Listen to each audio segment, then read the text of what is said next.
Silakan duduk saudara-saudaraku. Kita bersyukur kepada Tuhan. Kita boleh memasuki ibadah kita yang kedua. Memang suasana sebenarnya lebih indah saudaraku.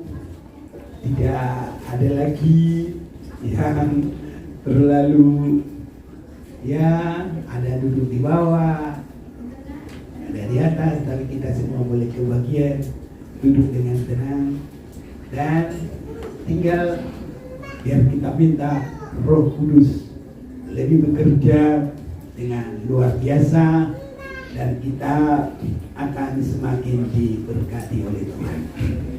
Saya mau mengajak kita membaca firman Tuhan.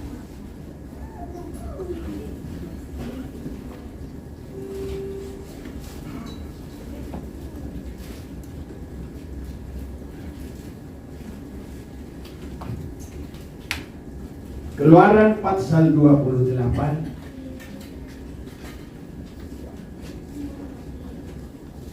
ayat 30.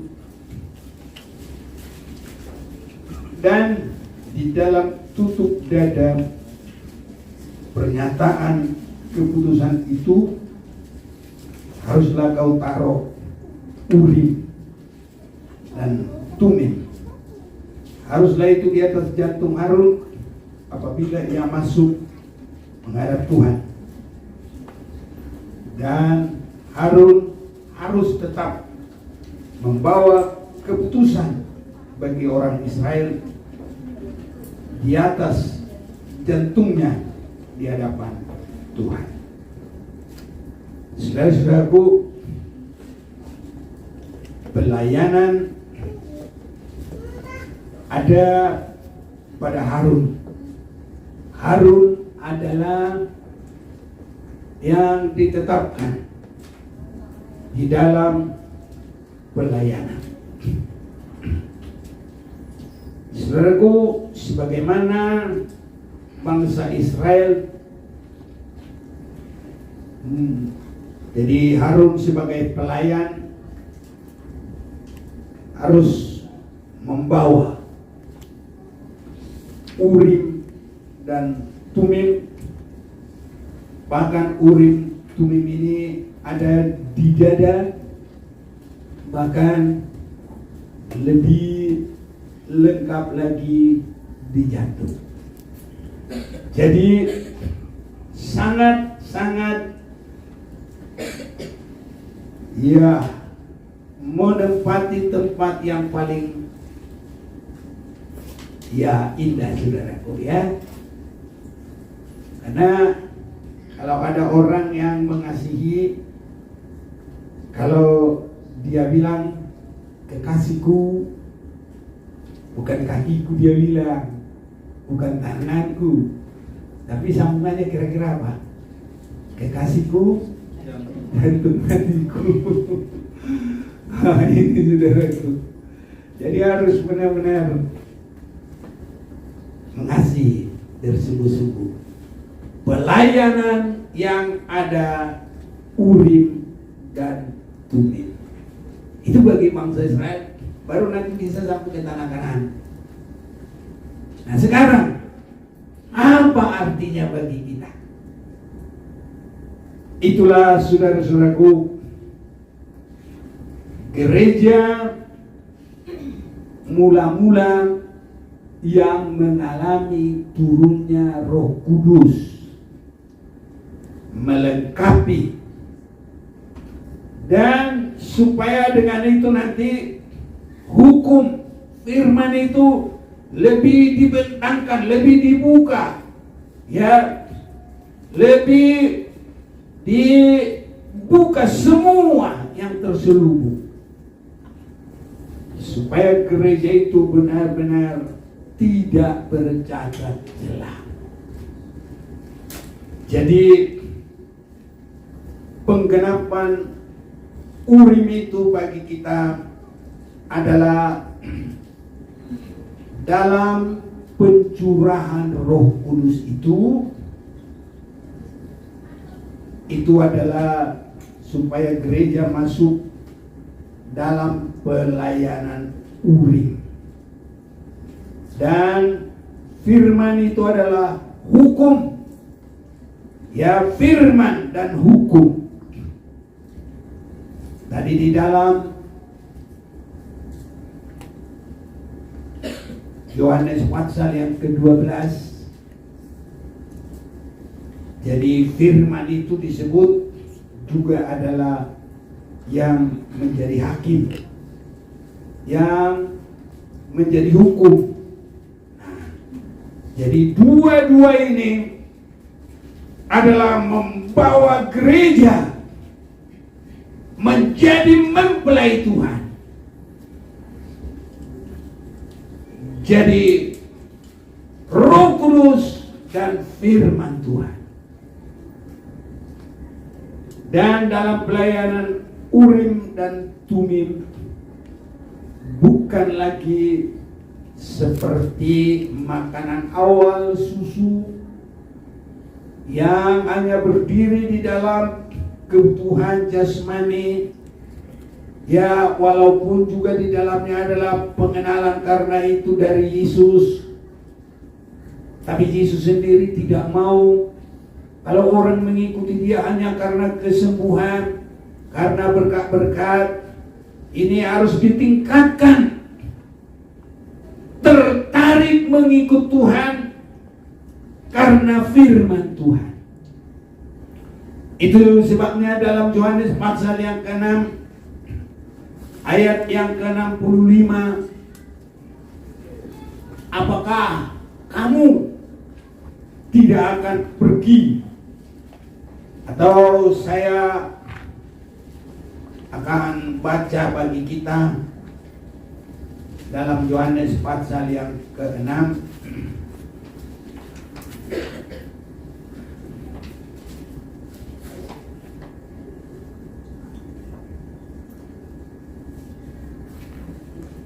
yang mulai dari 61. Yesus yang di dalam hatinya tahu bahwa murid-muridnya bersungut-sungut tentang hal itu, berkata kepada mereka, adakah perkataan itu menggoncangkan imanmu?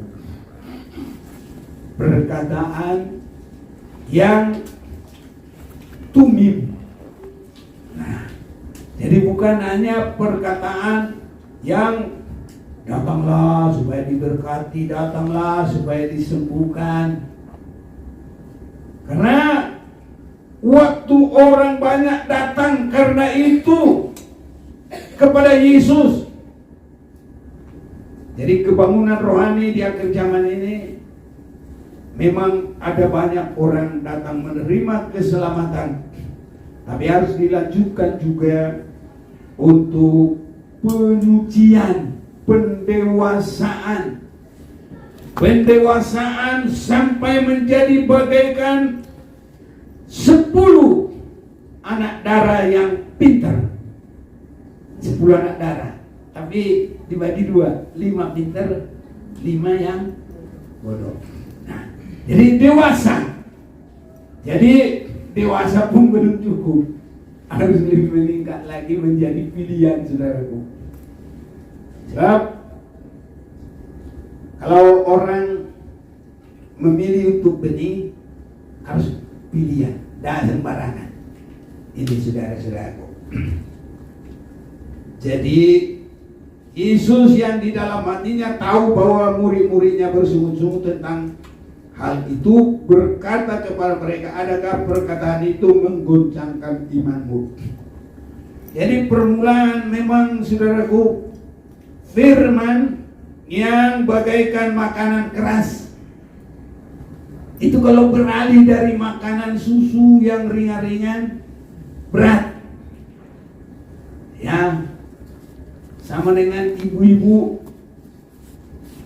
kalau mau meningkatkan anaknya, mungkin dari ngompeng supaya jangan ngompeng terus. Kadang bisa, susah, kaget. Atau ibu-ibu yang menyapi anaknya, ini juga bukan hal yang gampang. Jadi meningkat dalam rohani itu juga nggak gampang. Tapi dalam perjalanan rohani kita harus mau. Ini saudaraku, ya, karena pertamanya itu memang ya begitu. Sifat rohani itu semuanya bahasa Batak gele-gele. Bahasa Indonesia apa ya? Dirayu-rayu. Gitu saudaraku. Jadi harus dewasa itu harus dari hati sendiri. Nah, nanti kalau kita urin dengan tumim itu sampai mengoreksi, rogo sampai hati, sampai yang terdalam jantung saudaraku. Tapi kita harus sampai benar-benar mengasihi Tuhan. Tuhan juga akan mengasihi kita. 62. Dan bagaimanakah jika kamu melihat anak manusia naik ke tempat di mana ia sebelumnya berada? Rohlah yang memberi hidup, daging sama sekali tidak berguna. Perkataan-perkataan yang kukatakan kepadamu adalah roh dan hidup. Tetapi di antaramu ada orang yang tidak percaya, sebab Yesus tahu dari semula siapa yang tidak percaya dan siapa yang akan menyerahkan dia. Lalu ia berkata, sebab itu telah kukatakan kepadamu, tidak ada seorang pun dapat datang kepadaku kalau Bapa tidak mengaruniakannya kepadaku. Mulai dari waktu itu banyak murid-muridnya mengundurkan diri dan tidak lagi mengikut dia. Saudara-saudaraku, tadi ada kaitannya dalam Ibrani pasal yang ke-6. Jangan murtad, jangan meninggalkan Tuhan, jangan mundur kepada firman yang menyucikan. Banyak orang tidak mampu, saudaraku. Dari waktu makan Tuhan membuat mujizat. Berapa ribu lagi? 5.000 lagi, belum termasuk perempuan dan anak-anak. Banyak enggak? Banyak. Kalau dihitung itu bisa 10.000. Kami pernah KKR di perdagangan diperkirakan di atas 8.000. Udah penuh lapangan, sesak-sesak, rapat lagi berdiri sampai di jalan-jalan. Ini saudaraku. Tapi kalau untuk hal-hal yang enak, yang sakit disembuhkan, lemah dikuatkan, Tuhan bikin mujizat, ya itulah. Kalau kita perkirakan itu, apalagi kalau orang Batak kan ramai saudara. Jadi keluarga, anak-anak aja 7, aku sama ibunya 9. Kalau di bawah itu aja separuhnya 5.000 kali 4. Waduh, banyak saudaraku. Tapi kalau kepada firman yang menyucikan, firman yang membawa berani mematikan kedagingan, lari semua. Tinggal berapa? 12. Tuhan bilang, kamu juga gak pergi. Itu sebabnya ayat 66, mulai dari waktu itu banyak murid-muridnya mengundurkan diri dan tidak lagi mengikut dia. Pelayanan sekarang sesudah turunnya Roh Kudus harus berani masuk dalam Urim dan Tumim.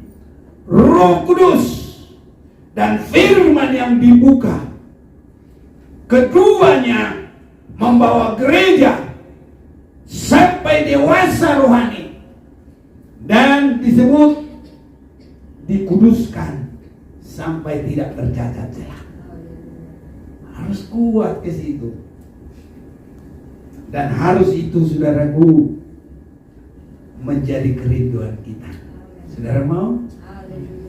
Kalau ini mau, kita semua kekasihnya Tuhan. Ini. Tapi kalau hanya karena berkat supaya ditolong, walaupun itu baik, jangankan saudaraku datang mengikut, yang melakukan mujizat dan tanda-tanda ajaib, kalau tidak suka firman, melakukan firman, itu juga Tuhan katakan, nyala dari hadapanku, kamu membuat kejahatan. Di mana tertulis Alkitab? Tapi di mana ayatnya? Matius 7 ayat 21 sampai dengan yang ke-23. Jadi harus sampai suka firman yang menyucikan. Haleluya. Nah, diwakili oleh Petrus.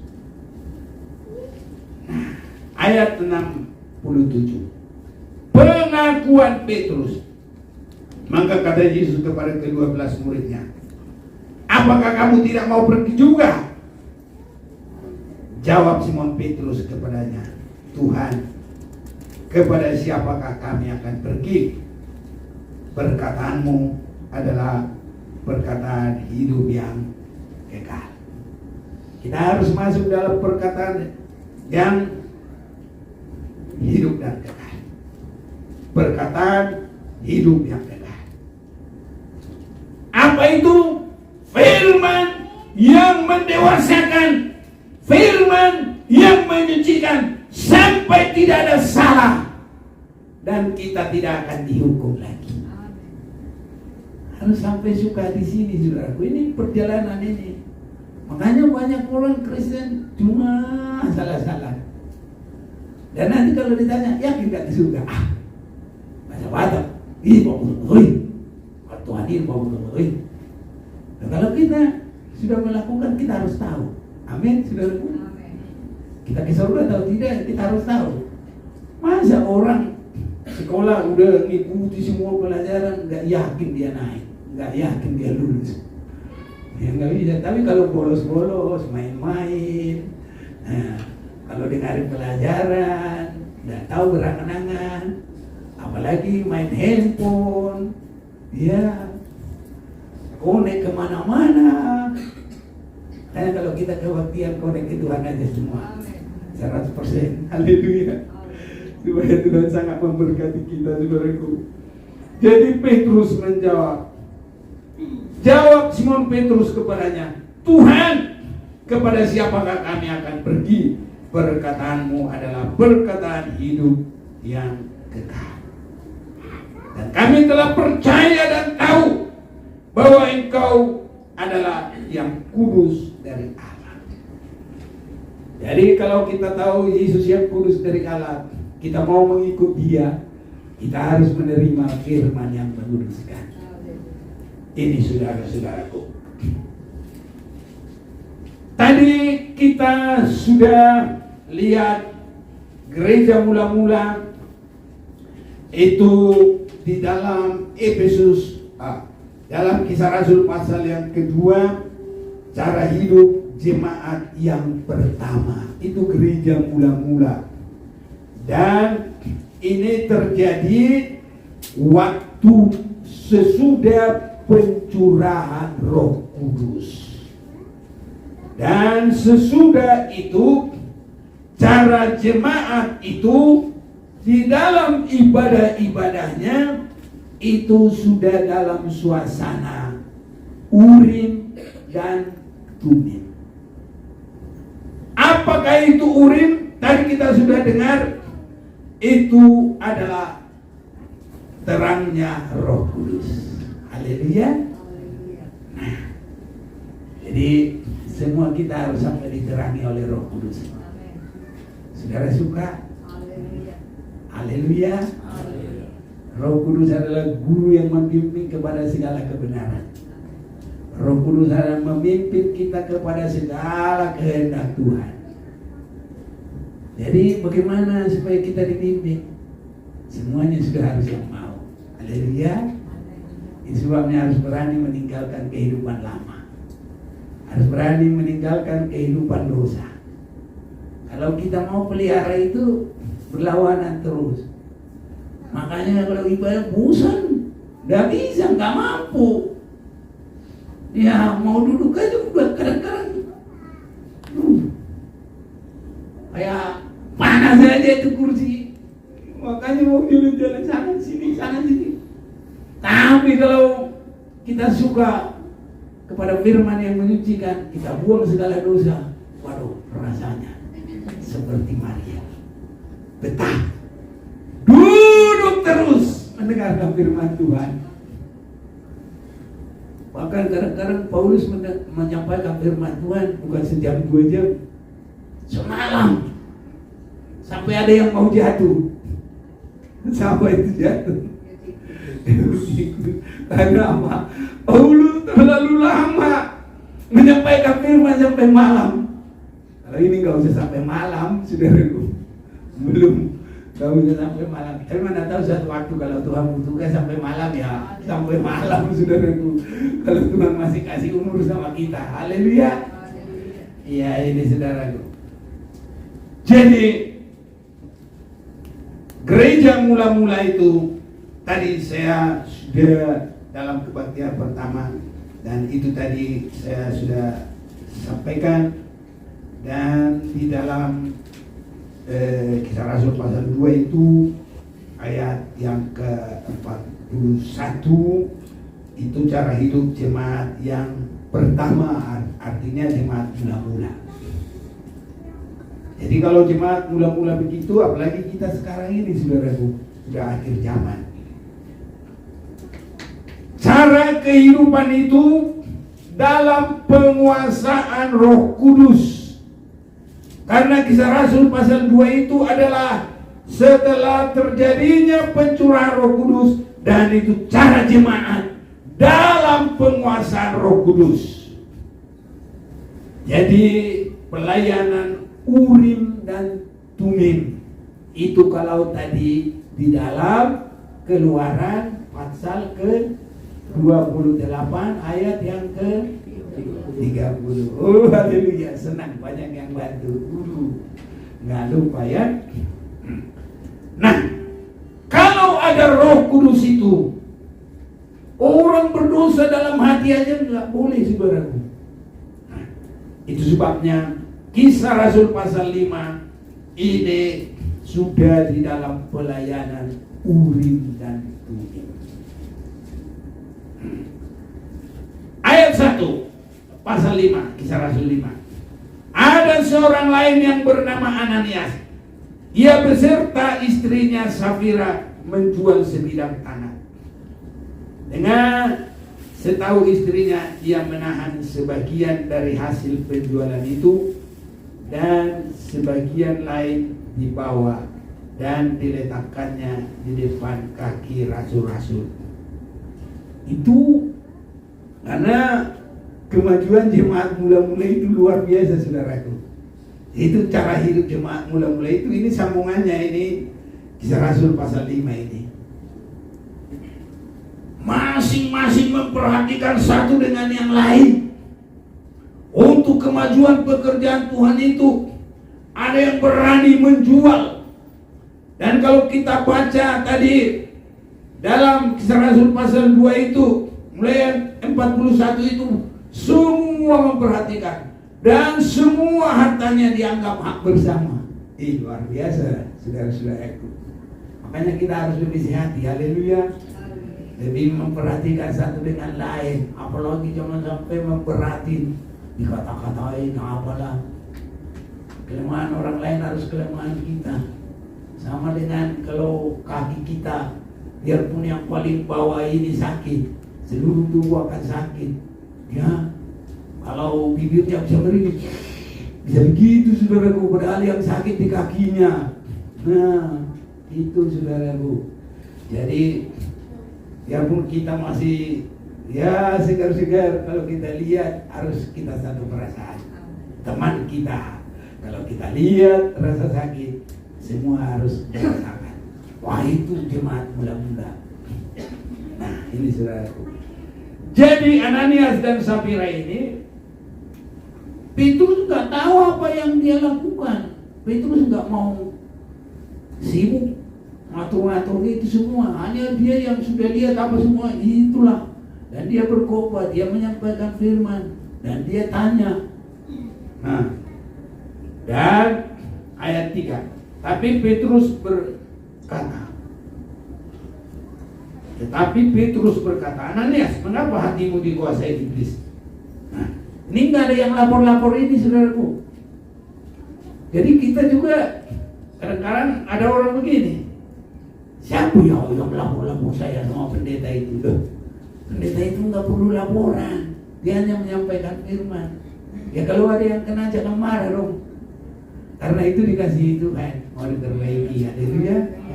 Karena Urim dan Tumim itu membuat semua sampai tidak ada yang salah dalam kita. Karena kalau untuk masuk surga itu masih banyak dosanya, nggak bisa, saudaraku. Kita mau baca dulu Wahyu pasal yang ke-21.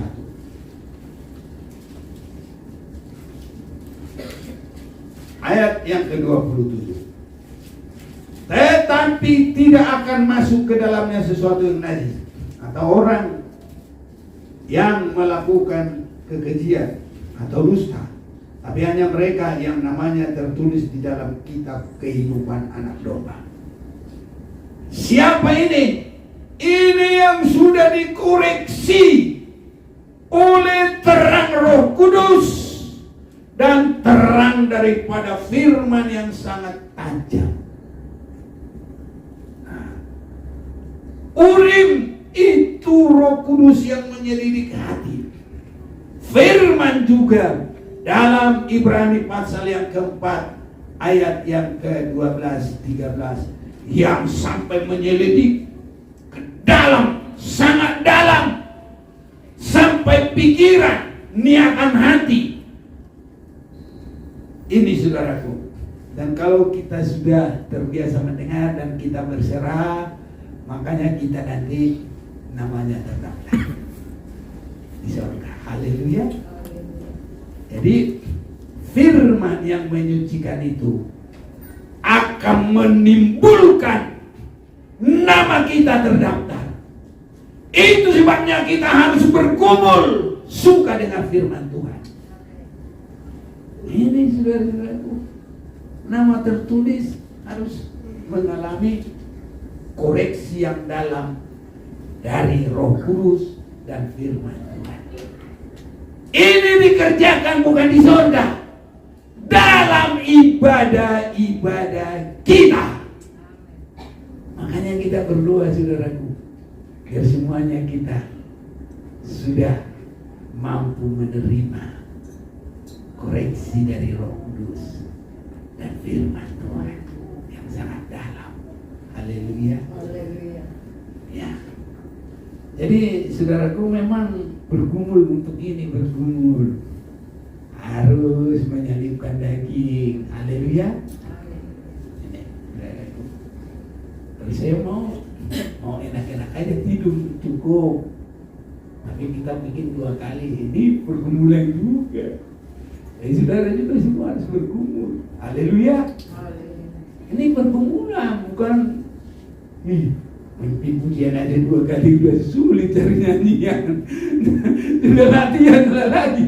Apalagi kalau berkhotbah, saudaraku, bukan gampang loh.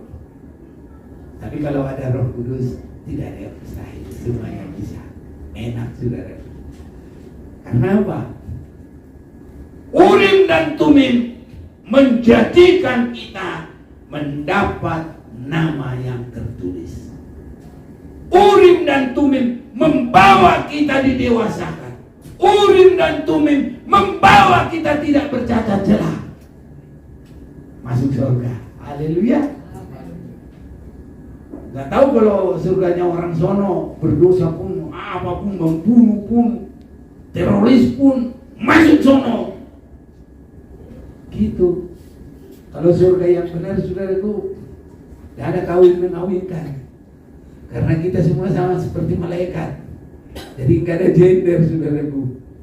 Nah, kalaupun disebut Yesus mempelai laki-laki, ya gereja mempelai wanita itu sebutan hubungan kasih. Kalau malaikat itu mana ada bisa kawin, saudaraku? Ya itu. Jadi kita harus ngerti. Gak tahu surganya orang sana itu berbuat jahat juga masuk surga. Ya membunuh juga masuk surga. Ya udah terserah. Tapi surga yang benar, yang Alkitab tunjukkan kepada kita, tapi tidak akan masuk ke dalamnya sesuatu yang najis. Haleluya. Atau orang-orang yang melakukan kekejian atau dusta. Tapi hanya mereka yang namanya tertulis dalam kitab kehidupan anak domba itu. Siapa yang namanya tertulis? Yang sudah diterangi oleh Urim dan Tumim, Roh Kudus dan firman Tuhan yang menyucikan. Bukan hanya firman yang mengiming-iming. Datang dong diberkati, datang dong ditolong, datang dong. Itu semua pasti terjadi bagi kita. Kalau kita mau mengasihi Tuhan, pasti ditolong. Amen. Kalau kita mengasihi Tuhan, pasti diberkati oleh Tuhan. Haleluya. Siapa yang sudah kebaktian yang pertama tadi? Ayo. Ngacung, kata orang Jono. Yang masih baru sekali. Gak apa-apa, maksudku harus lebih segar. Karena yang sudah pagi bergulanya harus 2 kali lipat. Haleluya. Tapi semuanya oleh karena kuasa Tuhan pasti bisa. Ya. Jadi beribadah yang ada Urim dan Tumim itu kuasa Roh Kudus dan kuasa firman. Itu menjadikan nama kita tertulis di surga. Haleluya. Itu sebabnya dalam kuasa Roh Kudus Ananias itu berbohong baru dalam hati. Gak susah-susah, mati saudara. Nanti kalau mau baca atau kita baca, tidak apa-apa lah, santai. Ayat 3 tadi, saya lanjut. Tapi Petrus berkata, Ananias, mengapa hatimu dikuasai iblis sehingga engkau mendustai Roh Kudus? Jadi bukan mendustai orang, mendustai Roh Kudus. Karena saat itu sudah di dalam ya pelayanan Urim dan Tumim. Nah ini saudaraku, kita ini harus meningkat dan harus mampu saudaraku. Haleluya. Karena Tuhan kita mampu, bukan karena kekuatan kita, bukan karena gagah, ya, tapi karena Tuhan. Ayat 4. Oh, belum selesai. Sehingga engkau mendustai Roh Kudus dan menahan sebagian dari hasil penjualan tanah itu. Selama tanah itu tidak dijual, bukankah itu tetap kepunyaanmu? Dan setelah dijual, bukankah hasilnya itu tetap dalam kuasamu? Mengapa engkau merencanakan perbuatan itu dalam hatimu? Engkau bukan mendustai manusia, tapi mendustai Allah. Jadi, saudaraku, dalam hati juga sudah tidak boleh berdosa lagi. Haleluya. Kalau niatkan ibadah. Haleluya, saudaraku. Ini anaknya sudah niatkan mau korban, tapi nggak dikorbanin, benar-benar ini mendustai Allah, saudara. Nah itu hebatnya kalau sudah ya. Kalau manusia ini siapa bilang? Mana buktinya? Apalagi di pengadilan, saksinya siapa? Begitu saudaraku. Tapi kalau Urim dan Tumim, cuma di dalam hati aja berdosa. Tak boleh lagi namanya tertulis. Itu sebabnya harus beda saudaraku. Seperti di DPR, di dalam gerejanya Tuhan, gak bakal bisa masuk surga. Ini contohnya, siapa yang bikin ini pecah contohnya? Langsung cari jawaban, ini. Aku di sana sini. mestinya harus diam. Kalau aku, aduh, aku minta ampuni saya, mestinya harus begitu. Haleluya saudaraku. Jadi kalau mental-mentalnya dunia ini, asal ada apa langsung cari jawaban, bertele-tele. Saudaraku, kalau Urim dan Tumim tidak bisa. Salah dalam hati aja mati, saudara. Kita lanjut ya. 4 ya sekarang. 5. Ketika mendengar perkataan itu, rebalah Ananias. Oh ini lihat nih, putuslah nyawanya. Maka sangatlah ketakutan semua orang yang mendengar hal itu. Ini saudaraku, untuk mendapatkan nama tertulis harus begitu. Ada pelayanan Urim dan Tumim sampai di dalam hati, dirokok untuk hidup benar di hadapan Tuhan. Biar Tuhan tolong kita, saudaraku. Saya yakin sudah memang kita arahnya ke situ karena kita sudah menanti hari kedatangan Tuhan.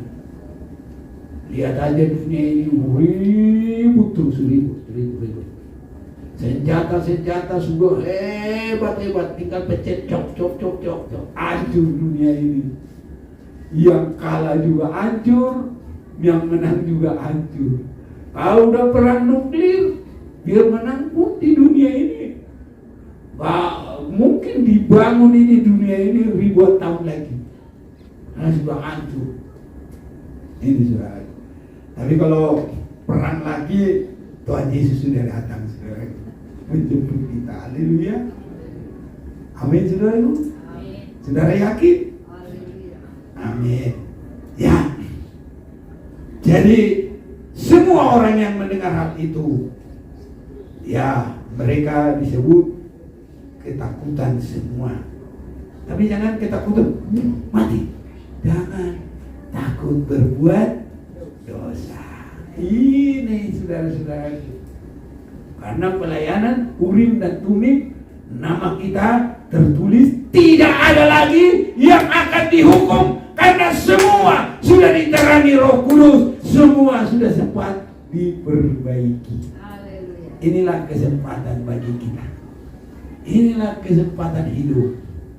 Ya, mulai dari hidup ini untuk melayani Tuhan, baru hidup ini untuk dikoreksi Urim dan Tumim. Nama kita tertulis. Haleluya. Ada lagi kekurangan, gak ada lagi cacat. Itu saudaraku, ya, tidak ada cacat celah. Ya. Lalu datanglah beberapa orang muda. Mereka mengapani mayat itu, mengusungnya keluar dan pergi menguburnya. Saudara-saudaraku, banyak orang mempersoalkan ini, orang Kristen kok pakai peti? Ya, dikapani di peti sama aja, orang mati itu hanya bikin bagus aja, saudaraku. Ya kalau bagus pakai peti ya pakai, kalau pakai kapan juga nggak apa-apa juga, nggak masalah juga. Dulu juga ini dikapani ini, nggak dipakai peti, nggak apa-apa. Bukan itu persoalan kita. Persoalan kita adalah benar tidak salah kepada Urim dan Tumim. Nama kita tertulis di surga. Apapun yang terjadi di bumi ini, kita masuk surga. Nah, kira-kira 3 jam kemudian masuklah istri Ananias. Tapi ia tidak tahu apa yang telah terjadi. Ini saudara-saudaraku, semuanya dalam penguasaan Roh Kudus. Makanya pelayanan Urim dan Tumim itu kita harus siap membuang semua yang tidak berkenan kepada Tuhan. Haleluya, saudaraku. Ya. Kata Petrus kepadanya, katakanlah kepadaku, dengan harga sekiankah tanah itu kamu jual? Jawab perempuan itu, betul sekian. Ngikut, saudaraku, nyusul berbohong. Ini apa terjadi? Kata Kata Petrus ayat 9, mengapa kamu berdua sepakat untuk mencobai roh Tuhan? Nah ini. Jadi ini pelayanan masa Roh Kudus itu. Kalau bagi bangsa Israel ada Urim dan Tumim. Kalau sekarang ada Roh Kudus dan firman yang berkuasa. Ini kata Petrus, mengapa kamu berdua bersepakat untuk mencobai roh Tuhan? Lihatlah orang-orang yang baru mengubur suamimu berdiri di depan pintu, dan mereka akan mengusung engkau juga keluar. Lalu rebahlah perempuan itu. Ini saudara-saudara. Itu sebabnya mari meningkat perjalanan rohani kita. Meningkat. Tadinya pertamanya ya sudahlah, dirayu-rayu apa. Tadi saya katakan mungkin muda-mudi tertariknya belum karena firman. Ya, ayo sana. Muda-mudinya banyak, enak, nyanyi apa semua. Tapi itu harus ditingkatkan. Haleluya. Mungkin tadinya hanya karena yang lain-lain, tapi akhirnya harus terarah kepada Roh Kudus dan firman Tuhan. Karena itu akan mendewasakan kita dan membawa kita sampai tidak bercacat celah. Itu nama kita terdaftar di surga. Kekristenan itu bukan cari yang lain-lain, tapi supaya nama kita terdaftar di surga. Haleluya. Amin. Kalau nama kita terarah ke sana, saudaraku, bagi Tuhan yang lain-lain ini gampang. Ya. Langit dan bumi akan lenyap, tetapi firman-Nya tinggal tetap. Ini yang kita cari, supaya kita tidak salah kepada firman itu. Tumim itu nanti yang menghakimi dan menghukum. Tadi saya sudah sampaikan Yohanes pasal 12 ayat yang ke 47, 48. Ini saudara-saudara. Jadi semoga kita dimampukan tidak salah kepada Roh Kudus, tidak salah kepada firman Tuhan. Kalau salah kepada Roh Kudus, mati apa hidup? Kalau salah kepada Roh Kudus, mati seperti Ananias dan Safira. Kalau melanggar firman, mati apa hidup? Mati seperti Adam dan Hawa. Siapa yang melanggar firman mati, saudaraku. Haleluya. Tapi kita adalah untuk hidup. Roh Kudus itu mengangkat kita menjadi kekasih Tuhan, mengangkat kita memiliki nama terdaftar di surga. Firman Tuhan itu menjadikan kita segambar dengan Yesus. Haleluya. Makanya dengar terus, jangan lambat, jangan mundur, jangan malas, semakin bergairah. Tuhan Yesus berkati. Tuhan pasti tolong kita semua. Hari kita berdiri, saudara.